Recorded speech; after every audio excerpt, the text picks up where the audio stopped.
No hej, witajcie na kanale EV Repair. W dzisiejszym odcinku zabieramy Was na driftingowe Mistrzostwa Polski i połączone z nimi Auto Tuning Show, na którym się, jak widzicie, wystawiamy. Zaczniemy oczywiście od naszego stoiska, także oglądajcie.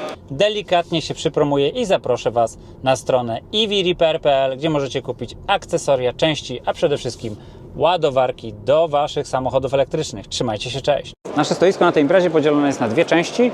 Po jednej części mamy, nazwijmy to, reprezentację tego, czym się zajmujemy na co dzień, czyli mamy tutaj naszą Teslę z projektu Phoenix, mamy silnik, którym przy okazji można kręcić, proszę bardzo, i sobie oglądać go ze wszystkich stron. Mamy wypożyczony od Boscha zestaw do balansowania baterii, później będziemy robić też pokaz, jak to działa, bo mamy z tyłu moduł, który notabene wymaga balansowania. Jest z nami oczywiście Ampere Point, jest z nami Febi Bilstein, jest z nami Amtra oczywiście, tak. Jaki jest z nami Xiaomi SU7 Ultra, dostarczony nam przez firmę EV Moto. Dodatkowo firma Powerbox, której produkty dystrybuujemy w naszej sieci. Jak widzicie, mogą być one też kustomizowane, tutaj w tym wypadku akurat pod EV Repair. Wszyscy, którzy zakręcą silnikiem, tak jak Pan zresztą pewnie, dostaną. Dobra, dzięki. Trzeba przyznać, że połączenie imprezy takiej masowej typu driftingowe Mistrzostwa Polski plus właśnie Tuning Show powoduje, że mamy bardzo dużą ilość odwiedzających. Ta ilość odwiedzających jest spotęgowana tym, że jest dzisiaj bardzo gorąco. Jest na zewnątrz 35 stopni. Jutro to już nie wiem, co to będzie, bo ma być aż 39. Ale dobrze, skupmy się na tym, co tu możemy zobaczyć, bo to chyba jest też w miarę ciekawe. Jest dużo firm tuningowych. Muszę powiedzieć jedną rzecz, która mnie trochę niepokoi, jeżeli chodzi o polską taką motoryzację i polski tuning, że jest jakby ludzie nie potrafią się pogodzić, nie potrafią zrozumieć, że motoryzacja spalinowa odchodzi do lamusa. I widzimy bardzo gigantyczną cały czas koncentrację na samochodach spalinowych, które praktycznie są, no, nie da się z nich już dużo więcej wycisnąć. Dużo firm oczywiście dookoła tuningu, dużo firm związanych, nie wiem, z różnego rodzaju chemią, środkami czyszczenia, folie PPF, bardzo duża reprezentacja folii PPF. Mamy folię PPF kładzioną na bieżąco. Wczoraj chłopaki zrywali właśnie tą, co położyli przedwczoraj.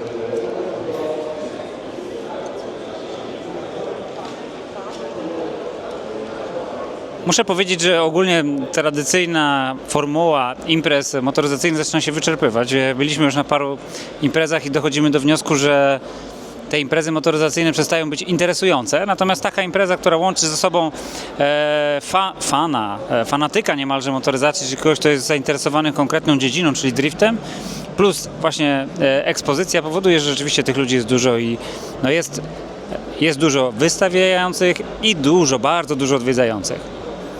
No znowu, tak jak podkreślałem i mówię to cały czas, niestety głównie w Polsce siedzimy cały czas w tuningu motoryzacji spalinowej. No, mam nadzieję, że to się zmieni. My na pewno będziemy troszeczkę się do tego przykładać. Mamy też związane z tym plany i projekty.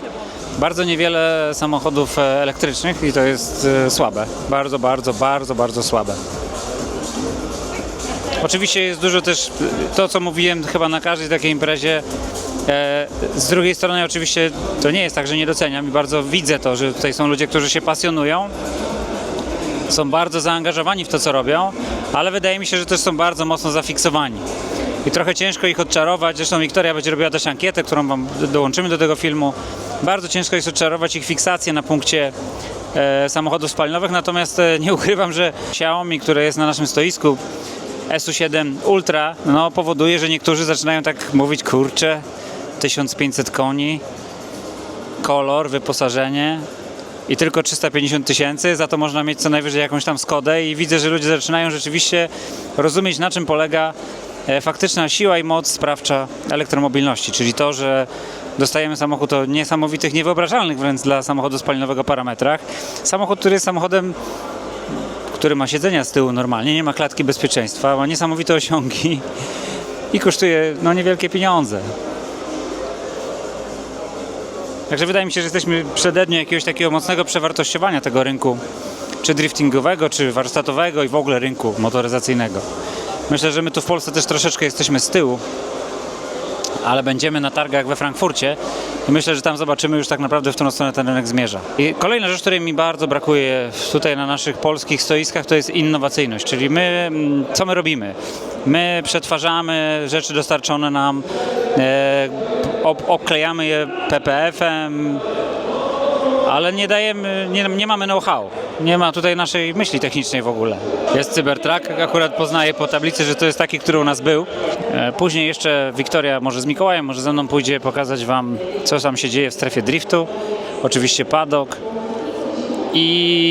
A moja konkluzja jest taka, że oczywiście super fajnie, cieszę się, że ludzie się pasjonują, natomiast martwi mnie bardzo, że brakuje nam innowacji, że jesteśmy po prostu, że przetwarzamy coś, co zostało wytworzone już wiele lat temu. No i jak widzimy chińską motoryzację, to jesteśmy przerażeni. Powiem Wam zupełnie szczerze, widzę to często też w oczach tych, którzy odwiedzają nasze stoisko, czy stoisko obok nas, gdzie jest Guts Hypetech. Oni widzą to, dotykają i widzę ewidentnie, że oni są przerażeni, że po prostu rozumieją, jak bardzo nasz sposób myślenia, nasza motoryzacja jest po prostu cholernie zacofana.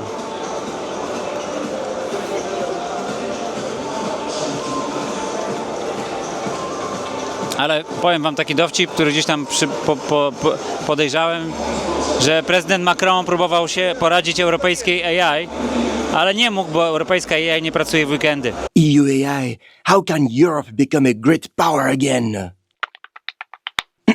I said, how can Europe become a... Sorry, Entschuldigung, désolé, ci dispiace, omlouvame se, förlåt. I said, how can Europe... EU AI is currently on vacation.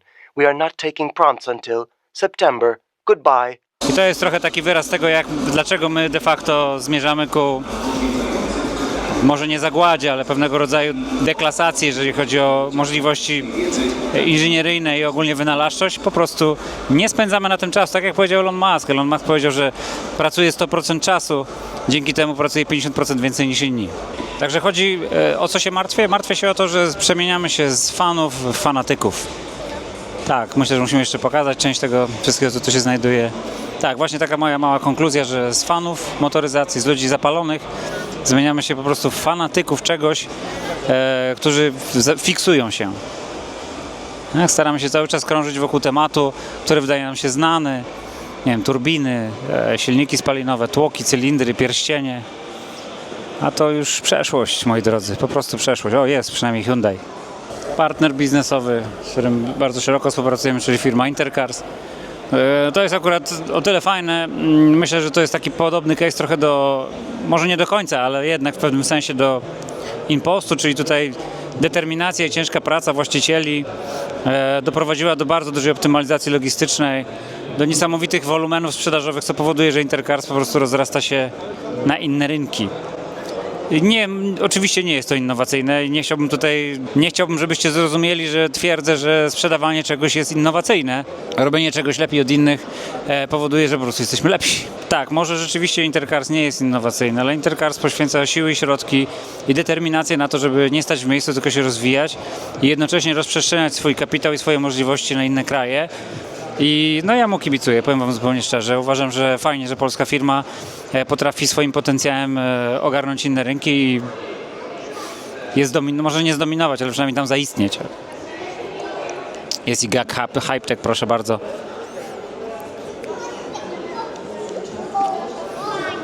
Strefa gracza, już nawet kolejki się ustawiają. No to jest to, co dzieciaki lubią. Ale wziąć pod uwagę historię zdawania prawa jazdy przez młodych ludzi obecnie, uważam, że to nie do końca pomaga i nie zawsze. Cześć, z tej strony Mikołaj i wracamy do Was znowu z sondą uliczną po roku przerwy. Jesteśmy na driftingowych mistrzostwach Polski, gdzie będziemy się pytać ludzi, czy są otwarci na samochody elektryczne, czy jednak dalej w Polsce istnieje to przekonanie, że tylko spalinowe. Do you ever considered owning an electric vehicle? I think electric vehicle is really good, like from transportation from point A to point B. But for motorsport, I like more the ethanol ones car and stuff like this with gasoline. Understandable. And what would be your car of choice for electric vehicles? I like Porsche Taycan. That's the electric one. yeah, the electric one. Okay, okay. That's great, that's great. Thank you very much for the interview. No to jestem tutaj z... Robert Pacer, by Five. Witamy i mamy parę pytań odnośnie samochodów elektrycznych. Jak zapatrujesz się w ogóle na tą całą rozwijającą się siatkę tych samochodów? Czy cieszysz się z tego powodu, czy się to nie podoba? Sądzę, że się będzie rozwijało ze względu na to, że elektryfikacja w pojazdach samochodowych idzie do przodu.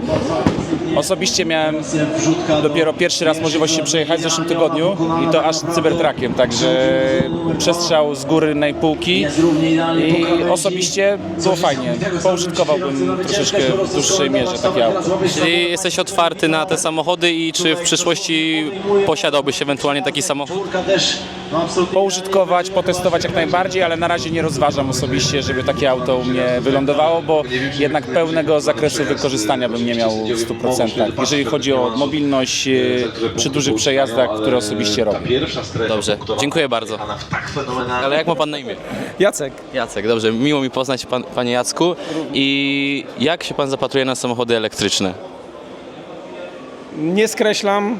Uważam, że mają i będą miały zastosowanie, ale w określonych, taka jest moja opinia, w określonym jak gdyby zakresie, czyli typowo takie auta, jak to mówi się kolokwialnie, w koło komina, czyli koło najbliższej okolicy, koło domu, zakupy, miasto i tyle. Ale nie jakieś tam przyszłość typu dalekie trasy, dystanse i tak dalej. A czy kupowałby pan samochód z napędem elektrycznym? Rozważałbym na pewno coś takiego w przyszłości, mając jeszcze dostęp do jakichś tam źródeł odnawialnych, czyli jakieś tam fotowoltaiczne, jakieś tematy w przyszłości. Nie skreślam, absolutnie nie skreślam. A czy miał już pan jakieś doświadczenie, jeżeli chodzi o jazdę takim samochodem? Tylko testowe. Tylko testowe. Dobrze, dziękuję bardzo. Proszę bardzo. Jestem tutaj z... Z rodziną. Dobra, a na imię masz? Bartek, Dobra. Słuchaj, samochody elektryczne czy spalinowe? zapach benzyny. Tak, dobra. A czy byłbyś w stanie w przyszłości się przesiąść na przykład nawet do jazdy dziennej na samochód elektryczny? Jako drugie auto nie mówię nie. Dobra, dobra. A jaka marka może? Co ci się czy już jak patrzyłeś na samochody elektryczne i co ci się podoba? Ojejku, czy patrzyłem? Miałem okazję jeździć Hyundaiem, tym N-ką. 605 koni, no robi wrażenie, nie powiem robi wrażenie, ale no dźwięk symulowany z głośników, no jednak to chyba nie jest to, tak, do końca. Nie nastawiam się na żadną markę. Dobrze. Dzięki wielkie za wywiad. Dzięki. Miłego dnia. Hej. Jestem tutaj z... Karolina Pilarczyk. Super. Takie pytanie do ciebie dosyć kontrowersyjne. Samochody elektryczne czy spalinowe? Pytanie. Samochody elektryczne to mogą być, w ogóle elektryczny to może być tylko wibrator, zacznijmy od tego, więc absolutnie tylko spalinowe. Dobra, a czy w ogóle dopuściłabyś taką opcję do siebie, żeby jeździć takim samochodem na przykład na co dzień po jakieś bułki, czy wiesz, na przykład dojazdówka taka po mieście? Nie, W ogóle? w ogóle. Czyli absolutnie nie. stanowcze Nie! stanowcze nie. Dobra, dziękuję bardzo. Samochody elektryczne czy spalinowe? Spalinowe. A słuchaj, a jak miałbyś na przykład jeździć takim samochodem elektrycznym na co dzień, wiesz, po bułki, to czy byłoby to w ogóle możliwe, czy raczej w ogóle to odrzucasz? Tylko po bułki. Tylko po bułki? Okej, dobra. A jakieś modele konkretne masz w głowie, czy w ogóle się tym nie interesujesz? Po bułki to w zasadzie dowolny. Dobra, dobra. Dzięki wielkie. Słuchaj Franek, jak zapatrujesz się na motoryzację elektromobilną, czyli na samochody elektryczne? Nie jest to za dobra rzecz moim zdaniem i lepsze są normalne samochody. Ale czy jakbyś miał taką opcję, to czy kupiłbyś taki samochód chociażby do jazdy dziennej? Nie. Nie, w ogóle. Czyli tylko spalinowe? Dobra, dzięki wielkie. Dobrze, jestem tutaj z... Marysią, Super. Samochody spalinowe czy elektryczne? spalinowe, na razie. Okej, a czy byłaby Pani w stanie się przerzucić na taki samochód elektryczny do jazdy na co dzień? Myślę, że tak, nawet myślę o tym, żeby jakiś taki mniejszy, elektryczny, miejski samochód kupić. A już coś już jest w głowie, jakiś konkretny model, czy jeszcze? BYD taki mają, malutki, elektryczny. Czyli ta wdrażająca się chińska motoryzacja na polskim rynku. Sama mam Jayco aktualnie, tylko że benzyniaka Tak, jeszcze. spalinowe. Jestem tutaj z... Właścicielką ładnego auta. Tak, bardzo ładnego. Tutaj Pani posiada jaki samochód? Bugatti Veyron. Tak, i jeden z nielicznych w Polsce, bo ile to jest sztuk tak naprawdę? Dwie sztuki, więc to naprawdę to już nie są przelewki. I idziemy z pierwszym pytaniem. Samochody elektryczne czy spalinowe? Spalinowe. Spalinowe. A czy Słychać, widać i czuć. Czy byłaby Pani w stanie takim samochodem elektrycznym jeździć na co dzień? Takie, wie Pani, po bułki do sklepu, żeby po prostu... Oczywiście. O wiele oszczędniej i ekonomiczniej. Tak, jak najbardziej. A jeżeli to, jaki samochód by Pani wybrała? Tesla mogłaby być Tesla po prostu. mogłaby być. Model jakiś? Nie, konkretnie nie. Jestem tutaj z... Tosią. Super. Co sądzisz o samochodach elektrycznych? No są na pewno bardziej ekologiczne, ale no nie wiem. Na pewno są bardziej ekologiczne. I czy w przyszłości, nie wiem, masz może prawo jazdy w ogóle? Nie. Jeszcze nie. Ale czy w przyszłości, jakbyś już miała to prawo jazdy, to czy chciałabyś posiadać samochód elektryczny? Nawet na takie daily? Raczej nie za bardzo, ale zastanawiałabym się nad tym na pewno.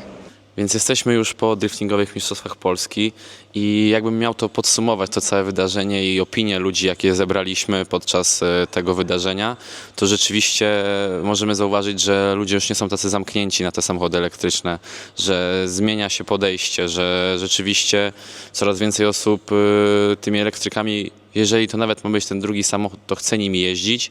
Znaczy może niekoniecznie chcę, bo też trafiliśmy tak troszeczkę w paszczę lwa, jadąc na driftingowe mistrzostwa Polski, gdzie no, jednak większość ludzi tam to byli fani motoryzacji spalinowej, ale widać, że już na przykład na drugi samochód rozważaliby taką opcję, przynajmniej w większości osób, które żeśmy pytali, co bardzo mnie cieszy i zobaczymy, co będzie w takim razie za następny rok. Może już będzie totalnie inaczej. Może ludzie będą chcieli kupować te samochody. I oczywiście dziękujemy za lajki, subskrypcje oraz zachęcamy do dalszego oglądania i wspierania naszego kanału.